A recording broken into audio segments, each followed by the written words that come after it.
అందరూ హెల్మెట్ ధరించండి, వేగంగా వెళ్ళకండి, జాగ్రత్తగా డ్రైవింగ్ చేయండి అని అన్నారు సుప్రీం హీరో సాయి దుర్గా తేజ్. హైదరాబాద్ లో ఫాస్ట్ అండ్ క్యూరియస్ ఆటో ఎక్స్పోలో పాల్గొన్నారు. ఇక సవాలు ఎదురైతే మధ్యలో పనిని వదిలేయొద్దని, పట్టుదల వదలకుండా ప్రయత్నిస్తూనే ఉండాలని తెలిపారు. తన ప్రొఫైల్ పట్టుకొని ఎన్నో ఆఫీసులకు తిరిగారని, తన ఫోటోల్ని పల్లీలు బఠానీలు తినడానికి వాడని సాయి దుర్గా తేజ్ తెలిపారు. తనకు పవన్ కళ్యాణ్ ఓ గురువు లాంటి వారని, చిన్నప్పటి నుంచి తనను గైడ్ చేస్తూనే ఉన్నారని తెలిపారు. ప్రతి విషయంలో తనను ఎంకరేజ్ చేస్తుంటారని అన్నారు.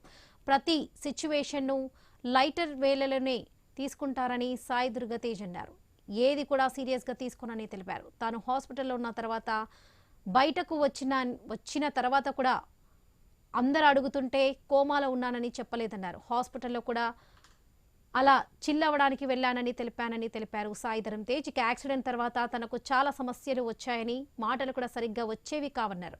రిపబ్లిక్ చాలా ఇష్టమన్నారు సాయిధరం తేజ్. తన గ్యారేజ్ లో ఉన్న రాయల్ ఎన్ఫీల్డ్ మహేంద్ర థార్ అంటే చాలా ఇష్టమన్నారు.